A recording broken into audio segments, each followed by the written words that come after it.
Unfortunately, almost all of us are under some type of quarantine.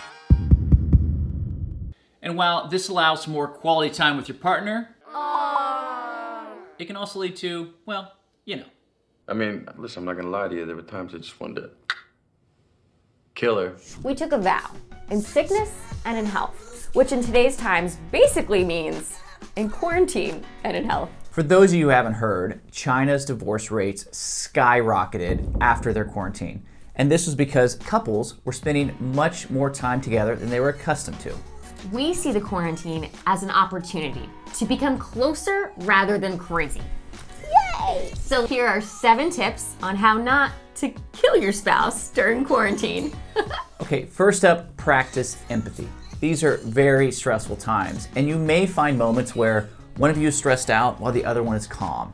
And this is not a time to fight and get upset, but it's a time to show compassion and, you know what, maybe just offer up a hug. Always works like a charm.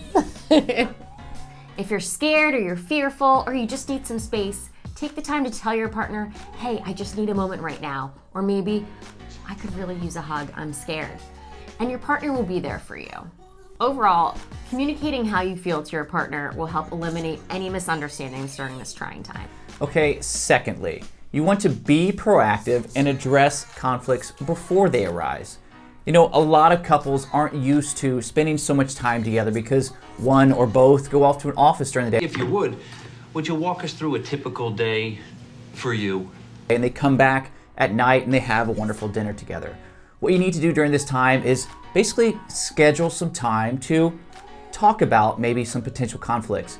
And we highly recommend doing this in a comfortable environment with maybe a glass of wine or whatever suits you so that the two of you can talk about your issues before they erupt. Pro tip, we advise you to make up a fake roommate.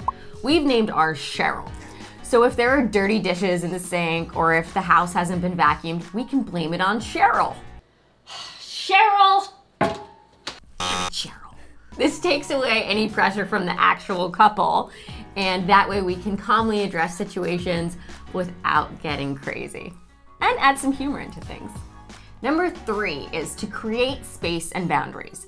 Now, we've been working and living together for over 5 years, and we know that this is of the utmost importance in keeping your sanity, especially during a quarantine.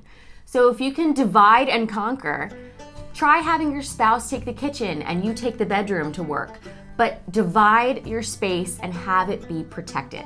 Because ultimately, when you're both cooped up in a house, you're gonna go a little bit crazy and you need your personal space. And you also need your partner to respect that space. Number 4, schedule work times. So basically what we mean is the two of you should discuss what you prefer to work.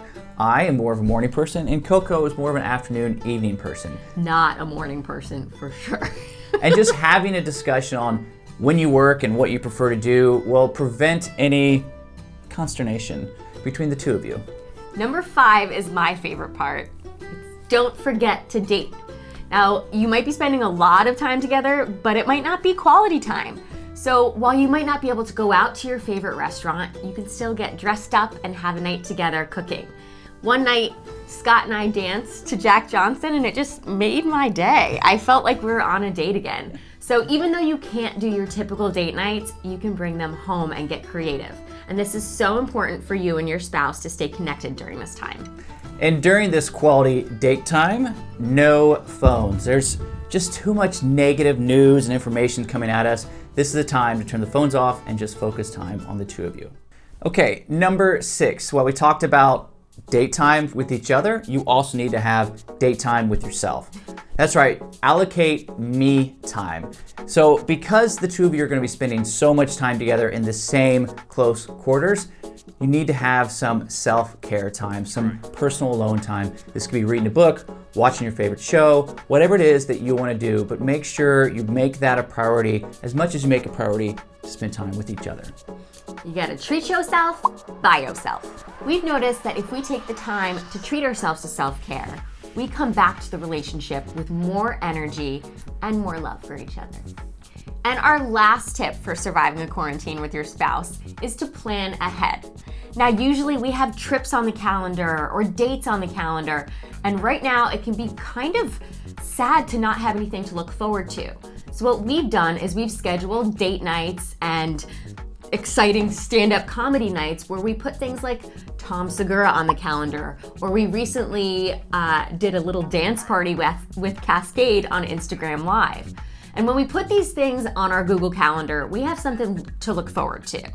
And while we might not know when the quarantine will end, we do know that we still have things to look forward to together. So we recommend either finding an old movie that you absolutely love and putting that on the calendar to watch, or look up some of your favorite musicians. A lot of them are doing live shows or concerts free, just streaming. So put that stuff on your calendar, get out of those sweatpants, make some popcorn and open a bottle of wine and just make it a date night and have some fun. And having that on your calendar will allow you to forget about all the stress and news that's coming at you all day and think about something positive. As always, guys, I'm Scott. And I'm Colette. And we are Romero. And if you like what you saw, please like and subscribe below. And take care of yourselves during this quarantine.